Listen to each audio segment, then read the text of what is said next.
Good morning and welcome to the SHANTA Gold Limited half-year results investor presentation. Throughout this recorded presentation, investors will be in listen-only mode. Questions are encouraged and can be submitted at any time by the Q&A tab situated in the right-hand corner of your screen. Just simply type in your questions and press send. The company may not be in a position to answer every question it receives during the meeting itself. However, the company will review all questions submitted today and publish responses where it is appropriate to do so. Before we begin, I'd like to submit the following poll. And I'd now like to hand you over to Eric Zuren, CEO. Good morning to you, sir. Good morning, and thanks for having me on the broadcast today. We announced our half-year results this morning, and we'll take you through a few slides that are up on our presentation, up on our website as a presentation in our investor relations section. The crux of the matter today is that we'll cover three major themes. The first one is that Shanta is well on its way to producing 68 to 76,000 ounces of gold this year, as guided in January, as reiterated throughout the year, and as reiterated again today. We've de-risked our plans and guidance is on track. Number two, Shanta 2.0. This is where the excitement starts. As Singita comes online in Q1 next year, will become 100,000 ounces of gold production per year or greater starting next year. And number three, exploration is the source of magic for our shareholders. Exploration success drives exponential returns, and we are investing in exploration across our assets.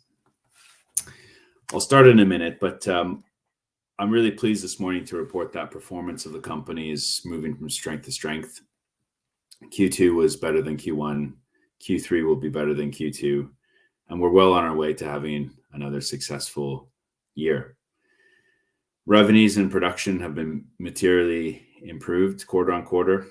And as we announced today, August production of 6,700 ounces and July production of 7,259 ounces really sets the tone for a strong second half of the year. Now I'm going to turn my camera off, go into the presentation, and then turn it on again for some Q&A. Beginning on slide 3, and as you know already, I've probably heard this from me many times, we have a diversified portfolio that we value at around $500 million of NAV, of which about 20% of that is recognized in our current market cap. So the point I'm trying to make here is we are very attractively valued. We are very interesting to potential investors, and we generate real cash flow from a strong balance sheet. So it's a really compelling investment case. We've operated for 20 years in Tanzania, and we've been producing now for 10, and that is on itself a major feat. We are an experienced gold producer. We pay a dividend. We announced our fourth successive or consecutive semi-annual dividend today, and we'll pay that in November. Now, our evolution really has, I think, been remarkable over the last few years. We've moved from a single asset, single country producer to now having 3 active assets in 2 countries. Why is this important? Well, for a number of reasons. Multiple assets in multiple countries diversifies away risk, and it helps diversify the source of our cash flows. We are now bigger and more relevant than we were 5 years ago, and we have economies of scale in multiple countries where we can share fixed costs. We think our operating model really is distinct in the junior gold sector, and that's really centered around an indigenized workforce, a senior team in country, and decentralized decision-making at the asset level. On slide 5, we outline our 5-year mine plan, which sets the mark over the medium term of being a producer generating over 100,000 ounces of gold production per year. And that's a milestone we'll achieve in Q1 next year.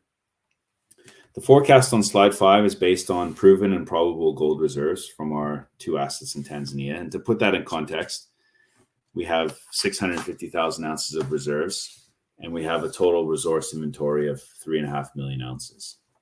So again, this goes back to the point, our third point I opened presentation on with, which is exploration success is key to value addition. And there's lots of it to pursue. Now, the final point I'll make on this slide is that the new Luika gold mine, those orange bars, has been extended repeatedly to have a 5-year mine plan for many years. And so, as an example, back in 2017, the mine plan ended, I think, in 2022. 2019, the mine plan ended 2024. And here we are in 2022. The mine plan continues to 2027. How does this happen? It happens through successful exploration. On to slide 6, 7, and 8 to cover some of the highlights from the first half results. And during the first half period, we produced 28,947 ounces of gold at a blended grade of 2.37 grams per ton. This was slightly ahead of our internal forecast for the period and is comforting that we're on track. Revenue for the period was $52 million, of which $20 million was in Q1 and then $32 million in Q2. With that, we also saw our all-in sustaining costs decrease dramatically quarter on quarter from $15.21 in Q2 to $11.42 per ounce in Q2. And that really sets the tone here for the first half all-in sustaining costs of 1,292 ounces, and well within our grasp to meet our slightly updated guidance. Now, despite the drop in all-in sustaining costs, inflation on the input side was, in some cases, out of our control. And these were principally around fuel, emulsion, underground spares, plant consumables. And that's led us to increase our cost guidance by about 5% at the midpoint. During the first half, we invested in capital expenditure and at West Kenya, and that totaled about $22 million. So $16.5 million in CapEx and $5.5 million at West Kenya.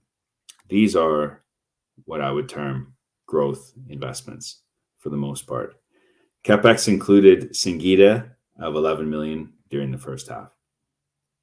Now, available liquidity was strong at the end of the quarter and of $14.3 million and has actually improved since the disbursement of the Standard Bank $20 million loan facility. On slide 7, you can see here we cover the excellent work from the team in mining the BC Crown Pillar, which really was the cornerstone of the 2022 plan. Now, the guys at site achieved this about 1 month ahead of plan in April 2022, and they delivered slightly more ounces, as you can see here on the right-hand side, than expected. The marginally lower grade in this table was from dilution relating to the hanging wall at the Crown Pillar. Now, I can say for certain here that mining a Crown Pillar is highly technical, and our Tanzanian team rose to the occasion to deliver the fantastic result without any operational or safety incident. On to slide 8, and as we've already guided in January, quarterly gold production was forecast to increase throughout the year, with H2 representing approximately 65% of total production. Today, we reiterate guidance of 68,000 to 76,000 ounces for the year.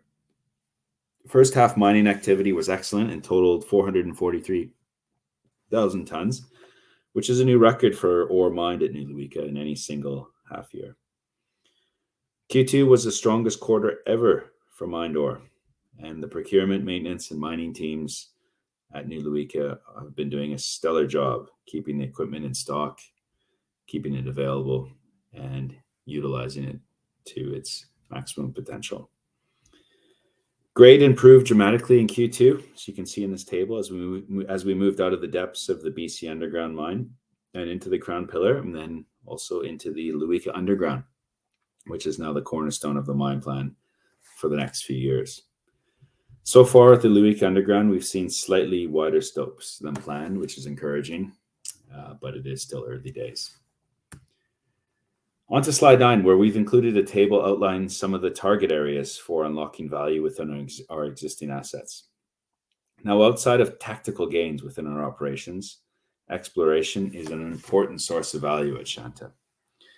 Exploration at the New Luika gold mine has been very good to us over the years, and I have no doubt will continue, particularly under the leadership of Yuri.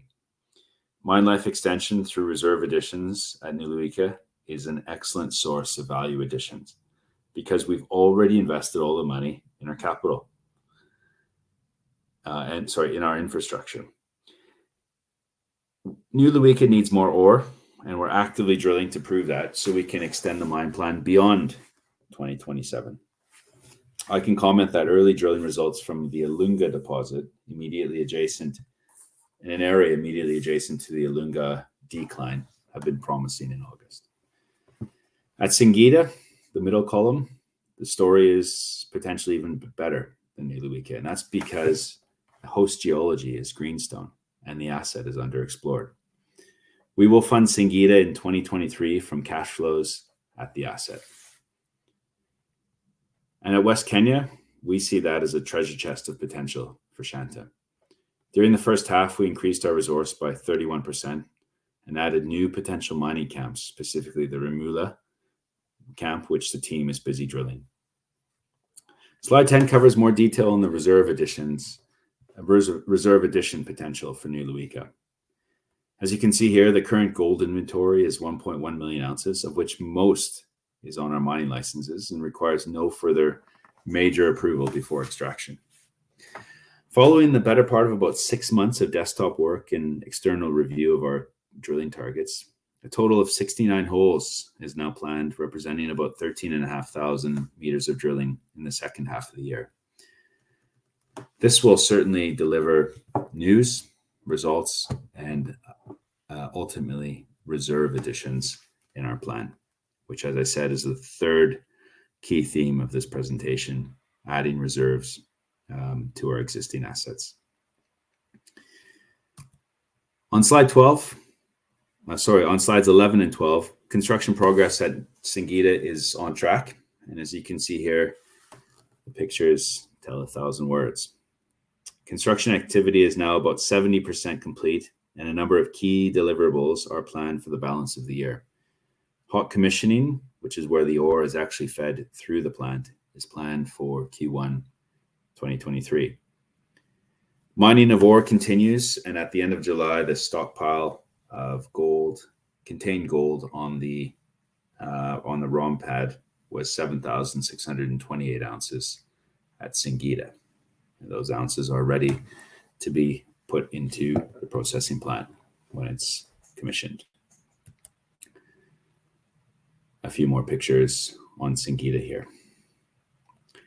Now on slide 13, we cover the third area for unlocking value from our existing assets, which is the West Kenya project. The focus at West Kenya is twofold: resource expansion, and number two, resource upgrading. During the first half of the year, we expanded our resources by 31% to 1.55 million ounces. And we also took care of the second strategy, which was upgrading the ounces, the resource upgrading to M&I, where we upgraded 378,000 ounces, grading 11.7 grams per ton, which is a very attractive grade globally. We're currently drilling at the Remula camp, which is to upgrade further ounces to M&I and ultimately have a core base for what would be the economic study at West Kenya. We are also drilling at the Loranda complex, which hosts the Sudlin Bushingala, and we'll have further updates on the drilling and exploration progress at West Kenya throughout Q3 and Q4. Now, finally, a few points on value catalysts and what to expect over the next couple of months. As I already said at the start of the call, we're on track for 68 to 76,000 ounces of gold production in 2022. And we're growing through the construction of Singida and exploration spend across the group. As a result, you'll expect to see more updates around these themes, which is operational results in our Q3 update in October, and further exploration and construction updates at both West Kenya, Niluika, and the construction update at Singida. I'll close by reiterating that I believe Shanta is a highly compelling gold junior with excellent fundamentals and it's very attractive for fellow investors to consider. Thank you very much, and we can now open up to Q&A. Eric, thank you very much for your presentation. Ladies and gentlemen, please do continue to submit your questions just using the Q&A tab situated in the top right-hand corner of your screen. But just while Eric takes a few moments to review some of those questions that have been submitted today, I'd like to remind you that a recording of this presentation, along with a copy of the slides and the published Q&A, can be accessed via your investor dashboard. Eric, as you can see, we've had a number of questions submitted throughout today's presentation, and thank you to the investors for submitting those. Could I just ask you to read out those questions and give responses where it is appropriate to do so, and then I'll pick up from you at the end. Thank you. Yes, the first question comes from Matthew R., who asked, would we consider share buybacks? The short answer is yes. The second part of that question is when, or the second part of that answer is timing. And we are committed to paying a semi-annual dividend. Ultimately, we believe that dividend can be increased from cash flows at Singida. And we think it's very important to balance capital return, both in the form of dividends and buybacks, with growth, with investing in growth. And I think both of those are important to our investors. Matthew has also asked, how are you finding the supply of new equipment and parts given issues around supply chains? This is a really important point because we are seeing delays, canceled orders, and challenges with supply chain. And so what we've done recently, particularly with Singida, tactically, is instead of having our shipments of equipment, a lot of it coming from Asia, go what is called, I believe it's called multi-port, where it goes from port to port. We have direct shipping. So these are boats that go directly from Asia straight into typically East Africa, Mombasa, or Dar es Salaam. And that has helped reduce the shipping times. But it's an important point, and one where we're actively monitoring our stock levels to ensure we don't have anything critical that is missing. Mason S has asked, is open pit mining a possibility at West Kenya to generate some early cash? If it is, what's the possible time scale? It certainly is. And what we're doing as part of the feasibility study work, Mason, is we're looking at possibly bringing Rumula on as an early producer. And the Rumula would be an open pit operation, very similar to Singida. There's a couple of reasons why we're looking at that. One is it's a phased approach and less requirement for capital. Number two, it's open pit mining is much simpler than underground. And three, we believe we could put something like that into production sooner than a larger underground operation. But please bear with us. We're going through that trade-off work now, and we're still in the early days of it. Michael B has asked, always decent updates and good presentation, but the share price performance has been challenging. Any clues why? I think if you look overall at two drivers, one is the gold price and gold sentiment. So gold is now much lower than where it was even just a couple months ago. And generally the market is pretty challenging. I think not mining, but generally you'll see some pretty challenging updates from all sorts of companies. And that's taken the wind out of sails of all sectors. And so I think what's important for Shanta is maintaining our fundamental approach, delivering value. And I really believe that strong companies with good balance sheets that generate real cash won't go unnoticed in this market. That's what I'll say for that. Tim A has said, do you have an explanation of the incorrect AIC reported? What should we be looking for? Now, that was a correction we had to make. We went through the interim review with our auditor, and what transpired there was the waste capitalization being added to AIC at the site level, and then added again at the group level. And so that's been corrected. The numbers have been updated in the RNS. Mason's asked, have any other mining companies settled their VAT claims? Do you know what the recovery rate has been? I can say that they haven't, and I think we're at the forefront of that discussion with the government of Tanzania, and it's encouraging to know we're leading the way on that out-of-court settlement. Camille A has asked, do you plan to farm out West Kenya? If so, what's the earliest possible date? We haven't had any discussions on farming out West Kenya. We are, of course, opportunistic, and we are open to finding the best ways to reward the shareholders, and sometimes that involves including partners at development assets, where the funding is best shared and the risk is best spread across multiple sources, multiple funders. So that's something we'll consider, but certainly we're in no live discussions now on that front. That seems to conclude the Q&A. Happy to hand it over to the operator.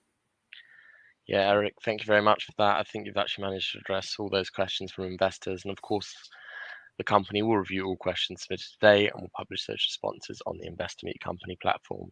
But just before redirecting investors to provide you with their feedback, which I know is particularly important to yourself, Eric, could I just ask you for a few closing comments? Thank you. Yes. Without a doubt, I think Shanta is at a seriously exciting point in its history. For the first time ever, we're going to go from sub 100,000 to plus 100,000 ounces of production. We have fantastic liquidity. Our operating mine is performing as expected. We have a very good backdrop of government support in countries that are welcoming and safe. And despite all the headwinds in the global market of challenges right around the globe, Shanta continues to perform and perform well. And I say it again, Shanta is highly attractive and a compelling investment opportunity for those on this call to consider. I'm a shareholder, and I'm very excited by the prospects of the company, and look forward to working with my fellow shareholders and driving that fundamental value. So thank you very much for your time. I appreciate it, and continue to support Shanta. Eric, thanks once again for updating investors today. Could I please ask investors not to close this session, as you'll now be automatically redirected to provide your feedback in order that the management team can better understand your views and expectations. This will only take a few moments to complete, but I'm sure will be greatly valued by the company. On behalf of the management team of Shanta Gold Limited, we'd like to thank you for attending today's presentation, and good morning to you all.